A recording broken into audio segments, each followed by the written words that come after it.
Welcome back to CBS This Morning. The Trump administration will end its term amid what could be a record-setting wave of federal executions during a presidential transition.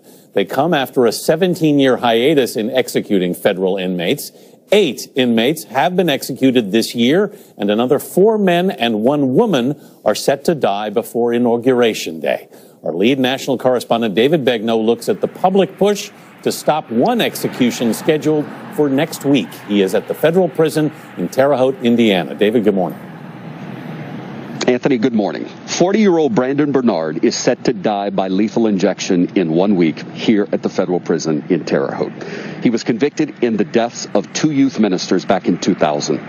He is pleading to be taken off death row. You might expect that, but you probably don't expect that one of the prosecutors who helped put him on death row and 5 of the jurors who voted for death now say don't give it to him.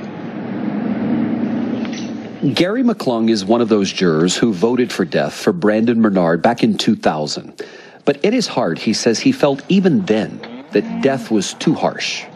Why didn't you vote against the death penalty then? I've always struggled, I guess, especially at that time in my life, of standing on my convictions, and I regret that now. The death penalty is far too harsh for his level of involvement in this crime. Kim Kardashian West agrees. The reality TV star has successfully lobbied President Trump in the past on criminal justice reform issues. She tweeted, while Brandon did participate in this crime, his role was minor compared to that of the other teens involved, 2 of whom are home from prison now. I'm part of this travesty. That is former federal prosecutor Angela Moore. She successfully fought off an appeal by Brandon Bernard to try to have his conviction and sentence overturned. You went from arguing he should be executed on behalf of the government to now making a case to say he should not be executed. What happened? The legal reasons, aside from my own personal beliefs, is the evidence and what we have found out since. Mr. Bernard did not shoot and kill the victims in this case.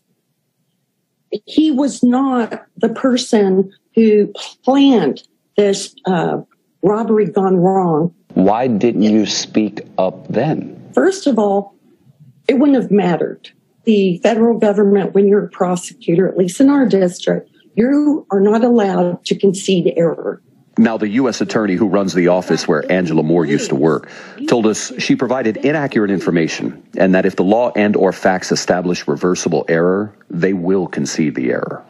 For the last 20 years, Brandon Bernard has sat on death row for being an accomplice in the murders of Todd and Stacey Bagley. He has counseled at-risk youth who are on the outside. His lawyer set up a website called HelpSaveBrandon.com to make his case for clemency. I can't imagine how they feel about losing their family. And I wish that we can all go back and change it.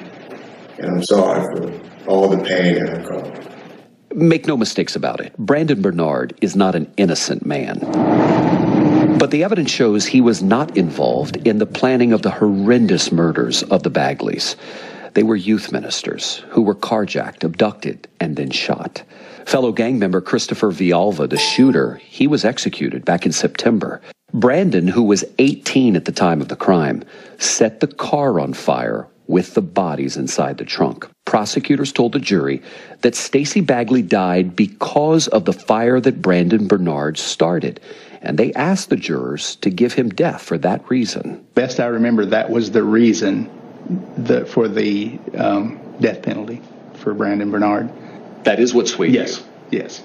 But after the trial, an independent medical examiner hired by the defense determined that one may reasonably conclude that Miss Bagley was medically dead before the fire. Is this new interpretation of the evidence overwhelming enough to where you say he should not have the death penalty? Oh, definitely.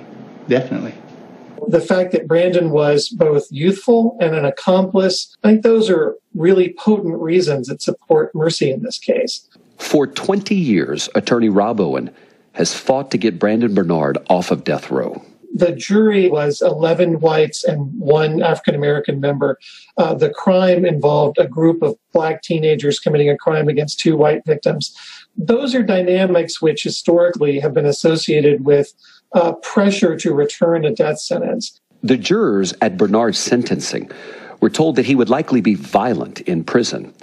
But a former warden for the prison says the opposite is true. The warden cited Bernard's record of 0 infractions and said he would function exceptionally well in a less restrictive environment without posing any risk. He should not be executed, ever. It's barbaric, it's horrific, and he does not deserve it. The mother of Todd Bagley, one of the victims, was quoted as saying, "I believe when someone deliberately takes the life of another, they should suffer the consequences for their actions. There is only one person who can save the life of Brandon Bernard, and it is the President of the United States. Brandon is set to be executed in 7 days." Gail. Boy, David, we just asked that question at the table. Is the President of the United States the only one that could save Brandon at this point? You're saying, yes, that's his the only one. Yeah. Thank you very much. That's a very complicated story. As David pointed out, look, he's not innocent. No. But he also pointed out he didn't shoot, he didn't fire the fatal shots, and he wasn't involved in the planning. And he was young. I don't know. You listen to that and you see other people who've done more. Wow, that is... Look, other countries don't have the death penalty at all. Canada, Mexico. So there's also a bigger question here about whether we want to do this. Should we execute people? Especially when it looks like you could be executing someone that didn't do what he's accused of doing at this particular time. Yeah. All right, it's up to President Trump at this particular point. We will see.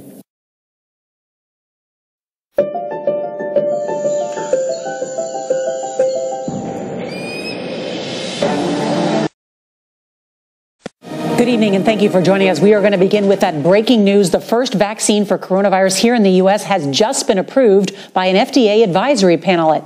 All of it guaranteeing it will receive emergency approval by the FDA, possibly within hours.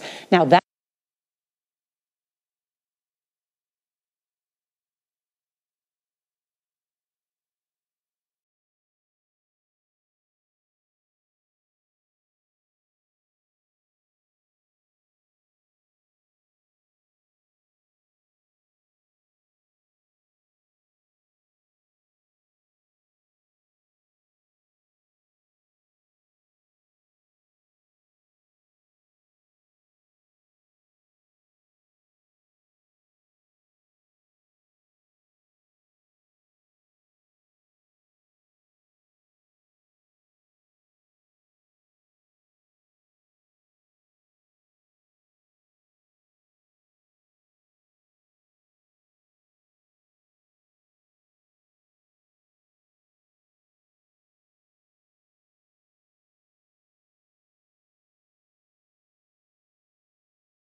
mastermind this. He did not plan on this. The prosecutor says he does not deserve death.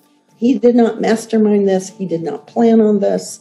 And a Colorado city fights a civil rights claim by the family of a man killed by police. Should a wrongful death lawsuit be dismissed in the Elijah McClain case? Plus, a man strikes a deal in a murder case, then finds himself behind bars. How police rearrested one of the suspects in the Holly Bowo case.